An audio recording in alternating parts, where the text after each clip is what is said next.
Erol Business by Rumeur Publique, le podcast qui fait découvrir les nouveaux livres des éditions Erol avec leurs auteurs. Bonjour, bienvenue dans Erol Business by Rumeur Publique. Je suis Jean-Christophe Latournerie et j'ai le plaisir aujourd'hui de recevoir Marc-Daniel Seffer pour parler de l'ouvrage collectif sur Colbert qu'il a dirigé avec Jean-Paul Méraud.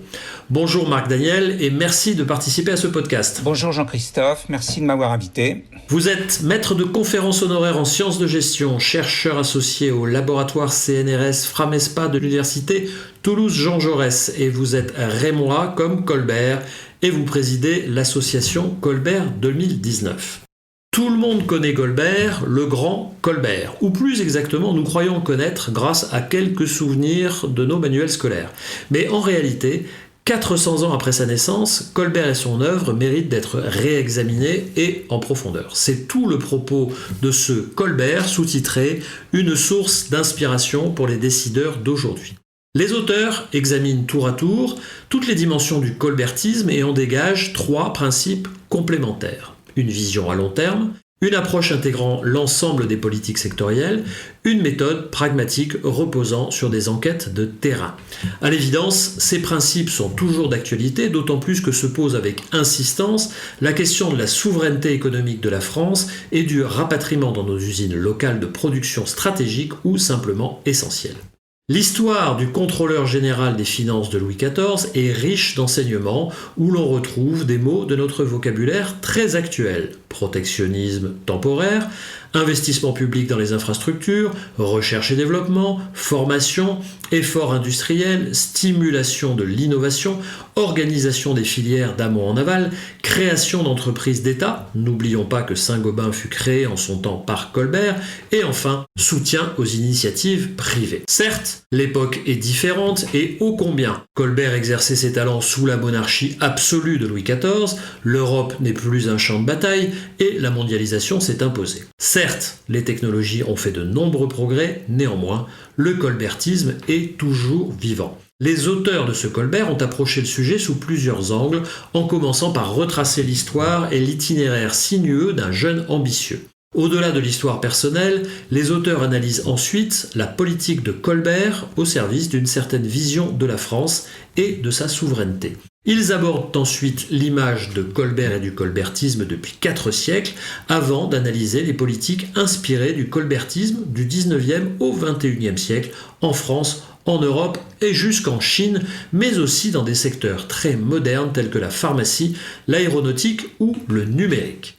Maintenant, quelques questions à Marc-Daniel Seffer. Si l'on a célébré le tricentenaire de la mort de Colbert en 1983, le 400e anniversaire de sa naissance est passé beaucoup plus inaperçu. Pourquoi ?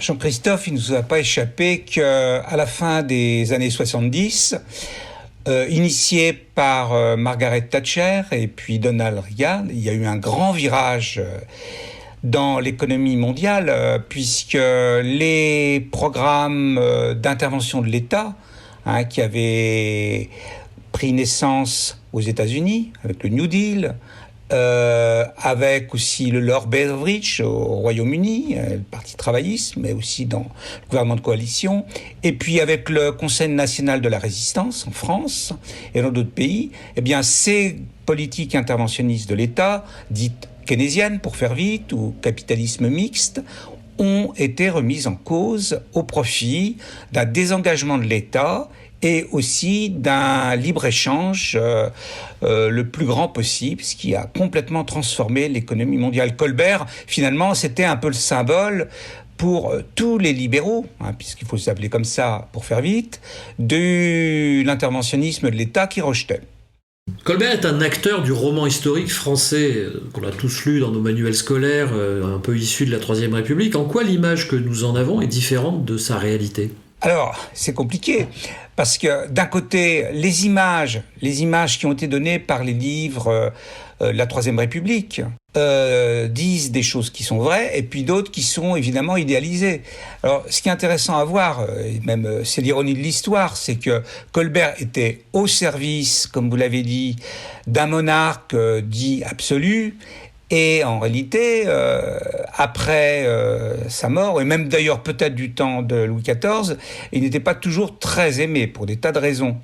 Et il est très curieux et paradoxal que la Troisième République en a fait un de ses héros. Alors vous savez que dans les manuels scolaires d'histoire traditionnelle que nous avions en classe, on apprenait l'histoire à travers des héros. Et qu'est-ce que symbolisait Colbert finalement ? Il symbolisait d'abord la mobilité sociale, comme on dit en sociologie. C'est-à-dire, il était raconté que ce fils d'un simple drapier rémois, petit provincial modeste, devenait un des personnages les plus importants de l'État. Alors là, évidemment, c'est faux, parce que Colbert est issu déjà d'une grande famille, d'une famille très puissante, de grands commerçants à l'export. D'ailleurs, ce qui explique en partie son ouverture d'esprit très très ouverte à l'international, au commerce international. Et puis d'autre part, une partie de sa famille était déjà dans l'appareil d'État. C'était une famille qui, collectivement, puisqu'à l'époque, il n'y avait pas d'individu, on se battait collectivement avec la famille élargie, était en ascension sociale. Donc là c'est faux. Il n'est pas du tout issu de milieux modestes, mais ça donnait effectivement une direction aux enfants. On disait aux enfants, voilà, si vous travaillez bien, tout petit que vous soyez, vous deviendrez grand. Et puis aussi, c'était toutes les caractéristiques morales, tout ce que nous devions, nous, jeunes écoliers, suivre, le travail, donc pour permettre cette mobilité sociale, la rigueur, et aussi lutter contre les ennemis ambitieux qui cherchaient à détruire votre œuvre. Donc c'était aussi la persévérance qui était mise en avant. Donc il y a une série de qualités qui sont mises en avant au service de l'État. Là où on peut nuancer un peu le propos, c'est que Colbert, comme tous les hommes d'État de son époque, confondait aussi un peu service de l'État et service privé. Donc il s'est grandement enrichi. Vous savez, il a été l'acteur de la chute de Fouquet, qui a été condamné lourdement pour prévarication, mais lui-même ensuite en a beaucoup profité. Pas plus, pas moins que d'autres. Donc voilà, il y a du vrai dans ce qu'on a appris dans nos livres d'histoire, et puis il y a des choses qui sont peu arrangées, parce que évidemment c'est un modèle pour tout petit écolier. C'est une des vertus de votre livre que de faire découvrir ces éléments qu'on ne connaît pas forcément. Ce colbertisme, ce mode de pensée, est-ce qu'il s'intéresse aux questions sociales ? Alors là, effectivement, il faut être nuancé. Il est clair que, comme on l'a vu, Colbert est un homme de la grande bourgeoisie. Il est au service d'un roi qui se préoccupe peu de la misère du peuple. Alors, il est vrai que ça n'est pas un élément essentiel de sa politique. On va prendre un exemple, c'est la fiscalité. Il s'est reconnu dans le fait que la fiscalité était injuste, profondément injuste, puisque les nobles ne payaient pas d'impôts, les religieux ne payaient pas d'impôts, et ceux qui payaient des impôts, c'était le tiers-état et surtout les pauvres paysans. Il a essayé de changer un peu les choses pour des raisons essentiellement économiques, puisque finalement il y a beaucoup de rentrées fiscales qui ne se faisaient pas, mais il n'a pas osé affronter le roi qui, lui, ne voulait pas remettre en cause ses privilèges.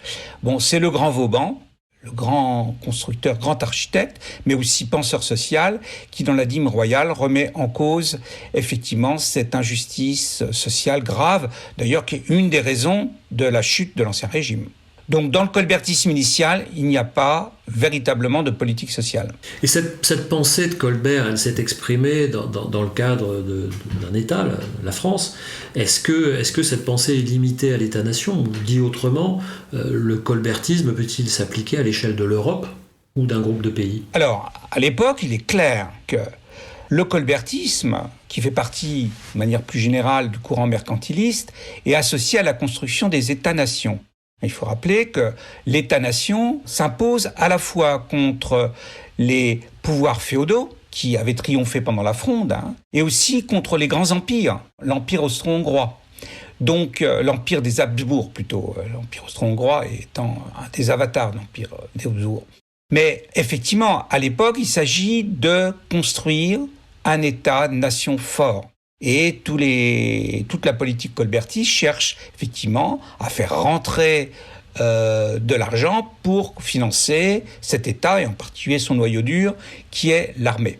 Mais aujourd'hui, quand on réfléchit, on voit bien qu'une bonne partie des politiques économiques à mener se font non seulement au niveau étatique, mais au niveau local, au niveau des provinces, au niveau des régions du monde et au niveau du monde, de l'ensemble du monde. Prenons 2 exemples très actuels. C'est la question de la pandémie. On voit bien que la pandémie actuelle qui nous frappe, pour qu'on puisse la combattre, eh bien, il y a des décisions qui doivent être prises effectivement au niveau des États, mais aussi doivent être déclinées au niveau des régions, chez nous, des Länder en Allemagne, on le voit bien, des villes, des municipalités. On voit le rôle très important des villes, par exemple dans la rouverture des écoles, des parcs, mais aussi ça ne peut marcher au-dessus de l'État, qui a toujours un rôle, que par une coopération interétatique, régionale. Bon, l'Europe, par exemple, et pour certaines questions, au niveau mondial, le rôle de l'OMS doit être renforcé. Deuxième exemple aussi d'actualité, c'est la question de l'eau. On voit bien que la question de l'eau, elle est gérée à tous les niveaux. Ça ne veut pas dire que le niveau étatique doit être abandonné, mais il doit être complémentaire d'autres niveaux. Justement, vous abordez le sujet, mais qu'est-ce qu'il y a de moderne et de contemporain dans le colbertisme ? Je vais prendre un exemple très concret que j'ai traité, puisque ma spécialité, c'est surtout l'innovation, et surtout l'innovation dans l'industrie aéronautique. On voit bien qu'on peut parler de colbertisme aéronautique, ce qui évidemment peut surprendre certains, mais tout simplement, on voit bien qu'après la Seconde Guerre mondiale, la France n'avait plus d'industrie aéronautique. On aurait pu, effectivement, acheter sur étagère à nos alliés anglo-saxons, anglais et américains, des avions militaires et des avions civils. Ça n'a pas été du tout l'option qui a été suivie. On a décidé de reconstruire, en combinant action de l'État et soutien aux entreprises privées, une industrie aéronautique qui a été la base de l'industrie aéronautique européenne.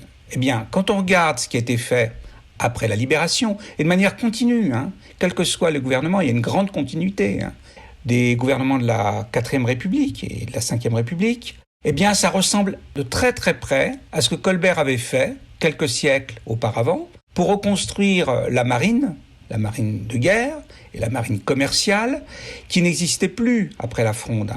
Mazarin avait sauvé le pays contre la guerre civile, les féodaux dont on parlait tout à l'heure, et contre les empires, l'empire d'Habsbourg, mais le pays était ruiné. Et c'est Colbert, grâce à son activité continue pendant 20 ans, qui a reconstruit l'économie, et en particulier la marine, comme on a pu le faire, nous, après le désastre de 1940, et les conseils nationaux de la résistance a fait un programme général qui on peut considérer comme colbertiste. L'actualité, elle est très importante parce que ce programme de construction l'industrie aéronautique, de reconstruction de l'ensemble de l'économie. Il a été remis en cause, comme on l'a dit tout à l'heure, par une approche libérale et libre-échangiste. Donc aujourd'hui, on l'a bien vu avec l'industrie pharmaceutique. Nous avons fait un article, un de nos collègues, Xavier Leroy, a fait un article sur la question de l'industrie pharmaceutique. On l'a bien vu. On n'a plus de souveraineté nationale dans le domaine de l'industrie pharmaceutique. On ne l'a même plus au niveau européen. Et donc, reconstruire une industrie pharmaceutique qui puisse rendre nos pays indépendants sur le plan de la santé, c'est essentiel. Et c'est du colbertisme pharmaceutique au niveau national et au niveau européen. Justement, puisqu'on parle de pharmacie et de santé, est-ce que vous pensez que le colbertisme, ou la pensée de Colbert, puisse être une ressource de premier plan pour faire face aux enjeux stratégiques et à la pandémie qui nous est tombée dessus? Alors, c'est, on l'a bien vu, un cadre de pensée qui pose certains principes que vous avez évoqués au début et qu'on développe de manière plus précise dans notre ouvrage. Il est évident qu'il faut trouver des solutions de type colbertiste pour sortir la France, l'Europe et le monde et éviter une chose qui nous menace, qui sont les conflits entre à la fois sociaux, guerre civile, et aussi les conflits internationaux. Ça peut être aussi, c'est une hypothèse de travail, un moyen de garder la paix dans le monde Et dans les pays, ce bien le plus précieux qui doit être poursuivi par les hommes politiques et les citoyens. Il me reste une dernière question. Le sous-titre de l'ouvrage est « Une source d'inspiration pour les décideurs d'aujourd'hui ». Quels enseignements les dirigeants d'entreprise peuvent tirer de la pensée de Colbert et de sa mise en œuvre au fil des siècles ? Alors je pense que beaucoup de chefs d'entreprise ont la même approche que le PDG de Saint-Gobain, qui a bien voulu s'exprimer dans notre ouvrage.